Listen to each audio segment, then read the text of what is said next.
Party మళ్లీ ఘర్ వాపసీ వైపు పయనిస్తోందా? BRS గా మారిన టీఆర్ఎస్ పార్టీ మళ్లీ సెంటిమెంట్ ను రగిల్చబోతోందా అంటే అవుననే సంకేతాలు వెలువడుతున్నాయి. ప్రత్యేక రాష్ట్ర సాధనలో ఛాంపియన్ గా నిలిచిన టీఆర్ఎస్ జాతీయ రాజకీయాలను దృష్టిలో ఉంచుకొని బీఆర్ఎస్ గా అవతరించింది. అయితే కాలం కలిసి రాలేదు సరికదా, ఉన్న రాష్ట్రంలోనే అధికారం కోల్పోయింది. దీంతో బీఆర్ఎస్ పార్టీని తిరిగి టీఆర్ఎస్ గా మారుస్తారన్న చర్చ రాజకీయ వర్గాల్లో జోరుగా జరుగుతోంది.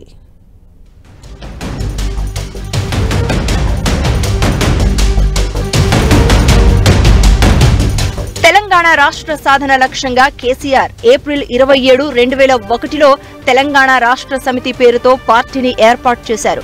రాష్ట్ర సాధన కోసం గులాబీ పార్టీ ఎన్నో ఉద్యమాలు చేసి ప్రజలకు చేరువైంది. దాదాపు 12 ఏళ్ల పాటు తెలంగాణ ఉద్యమాన్ని కేసీఆర్ తన కనుసన్నల్లో నడిపించారు. ఉద్యమానికి జాతీయ స్థాయిలో వివిధ పార్టీల మద్దతు కూడగట్టి కేంద్రంపై ఒత్తిడి తెచ్చేలా వ్యవహరించి విజయవంతమయ్యారు. తెలంగాణ రాష్ట్ర సమితి పేరుతో రాష్ట్ర ఆవిర్భావం తర్వాత కూడా రాజకీయాలను శాసించే స్థాయిలో నిలిచింది. 2014, 2018 ఎన్నికల్లో అధికార పగ్గాలు చేపట్టింది. ఉద్యమ నేతగా ఉన్న కేసీఆర్ ప్రభుత్వ అధినేతగా పాలనలో తన మార్కు వేసుకున్నారు. 2024 ఎన్నికలను దృష్టిలో ఉంచుకుని జాతీయ రాజకీయాల్లో చక్రం తిప్పాలన్న లక్ష్యంగా 2021 నుంచి జాతీయ రాజకీయాల్లో తన మార్కు వేసుకోవాలని వివిధ రాష్ట్రాల్లో బీఆర్ఎస్ నేతలను సిద్ధం చేశారు.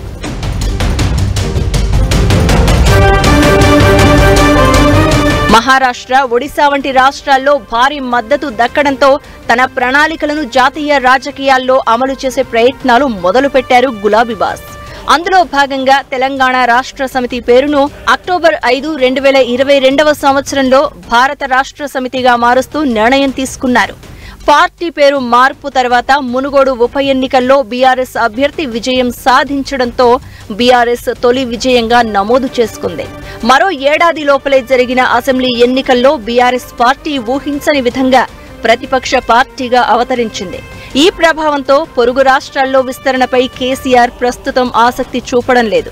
ఇటీవల జరిగిన కరీంనగర్ సభలో కూడా కేసీఆర్ ఇదే అంశాన్ని ప్రస్తావించారు.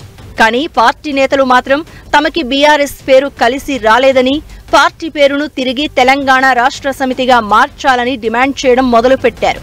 పార్లమెంటు సన్నాహక సమావేశాల్లో ఈ అంశంపై సుదీర్ఘంగా చర్చ జరిగింది. పార్టీ పేరు మార్పు వ్యవహారం న్యాయపరంగా అధిగమించే అంశాలను పార్టీ పరిశీలిస్తున్నట్టు చర్చ జరుగుతుంది.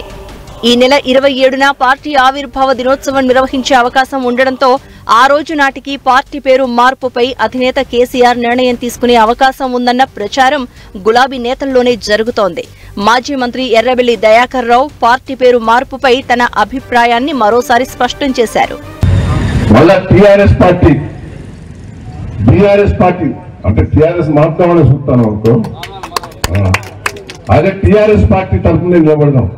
తెలంగాణ రాష్ట్ర సమితిగా కలిసి వచ్చిన పేరును మళ్లీ గులాబీ పార్టీ మార్చుకున్నట్లయితే రాబోయే రోజుల్లో పార్టీకి లబ్ధి చేకూరుస్తుందన్న అభిప్రాయాన్ని నేతలు వ్యక్తం చేస్తున్నారు.